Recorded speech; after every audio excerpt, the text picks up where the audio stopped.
আর আমি সবসময় নিষেধ করছি। আপনি বলে দেখেন সামনে ওই আমার ওনার কাছে শুনেন, এনার কাছে শুনেন যে আমি সবসময় এগুলোর বিরোধিতা করছি, যে এগুলো ব্যবসা বন্ধ করে, এগুলোর সম্মান থাকবে না এক সময়। কিসের ব্যবসা, কিসের মানে যে ব্যবসায়ী হইতো কি কি সেটা কি বলতে হবে তো, বলেন বলেন মানুষজনে বলেন। আরে মেয়েদের দিয়ে ছেলে আসতো, বাইরে থেকে পুরুষ মানুষ আসতো, সেগুলো ব্যবসা এখানে হইতো। আমি আসার পরে অনেক সবসময় এটার বিরোধিতা করছি যে এগুলা বাদ দিয়ে, যে তোমার যুবতী মেয়ে আছে, এই বাড়িতে ছেলে আছে, এগুলা না কইরা মানে অন্যভাবে চলার চিন্তা ভাবনা করতে হবে সবসময়।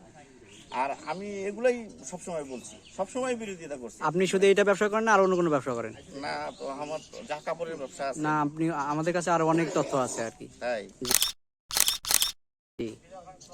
আপনি আরো অন্য অন্য ব্যবসা করেন? মানুষ যাচাই বাছাই করে দেখবেন, যদি সত্যিকারের যদি আমার কাপড়ের ব্যবসা না না, তা তো অবশ্যই পাপ তো এক সময় না এক সময়। আমাকে চেনেন, আমাকে চেনেন। আমি নিজে এসেছি, আমি নিজে এসেছি, আমি আজকে বলে গেলাম ফারদার জন্য আমি কোনোদিন না শুনি। দেখবো আরো কখনো, আর শুনবো দেখবেন না, এগুলো আর এরকম ঘটনা আর ঘটবে, আসতে হবে আরো। আর ঘটবে না দাদা, কি কথা ঠিক থাকলো? ঠিক আছে তো, এই আর ঘটবে এরকম, আর কোনো আমার কানে না আসে এসব কথা।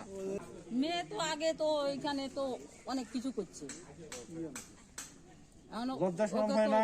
লজ্জা আপনার তো হয় মেয়ে, বাবা, মেয়ে তো- ওর আবার মেয়ে, হ্যাঁ এই যে জামাইয়ের সামনে এগুলো কথা বলতেছেন। হ্যাঁ, ওগুলা বলতেছি কেন বাবা, খুব দুঃখের বিষয়। আর কি বলবো, থাকাই ভালো বাবা, মরি এরকম যাওয়াই আবেশ ভালো, থাকার দরকার কি? মরি যাওয়াই ভালো। আমি যেন আর কোনো না শুনি এইসব কথা। আমার কথা বুঝছেন? আমি বুঝতে পারছি এখন। মানে এটা কি, এটা শাশুড়ি হয়? জি, শাশুড়ির সামনে এগুলো করেন?